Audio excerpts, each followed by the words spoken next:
د پاکستان د یوې مذهبي ډلې مشر مولانا فضل الرحمن وایي دا به وروسته معلومه شي چې د طالبانو د رامنځته کولو او پر وسلو د ځوانانو د روږدي کولو تر شا د مدرسو لاس و او که د پوځ د استخباراتو.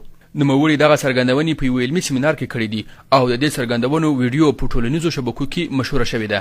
هغه د پاکستان پر حکومت کلکه نیوکه کړې چې ګواکې دغه هیواد کې د دیني مدرسو پر ضد اقدامات او دسیسې پیل شوي دي. نوموړی وایي داسې ویل کېږي چې ګواکې د ترهګریزو فعالیتونو تر شا دیني مدرسې دي او دا ادعا یې په کلکه رد کړې ده.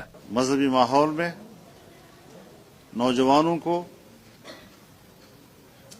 په یو مذهبي ټولنه کې ځوانان جهاد ته هڅونه د افغان جهاد پر مهال د غربي هیوادونو په غوښتنه پیل شوه. جهاد के दौरान امریکا او مغرب کې خواهشات پر هوا. دغه پر وینا امریکا د خپلو ګټو لپاره د جهاد په نامه له مذهبي ډلو قربانۍ وغوښتې. په دیني مدرسو کې دا شی ډیر شو خو وروسته له 300 کلونو دغه کار د دوی د ډلې یعنی جمعیت العلماء والاسلام لخوا کنټرول شوی دی.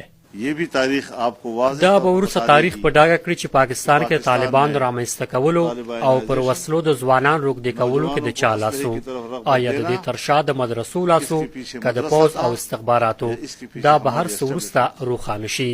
وقت بتائے گا. میں ابھی کسی پہ الزام نہیں لگاتا لیکن آپ کو بتانا چاہتا ہوں کہ ذرا تھوڑا سا انتظار کریں. حالات خود تصدیق کریں گے کہ اس کا محرک کون تھا. دا یادونې ده چې په پاکستان کې زرګونه خصوصي مدرسې شته چې ځینې یې په مذهبي ډلو پورې تړاو لري خو اوس د پاکستان حکومت پلان لري چې دا ټولې خصوصي مدرسې د حکومت تر کنټرول لاندې راولي.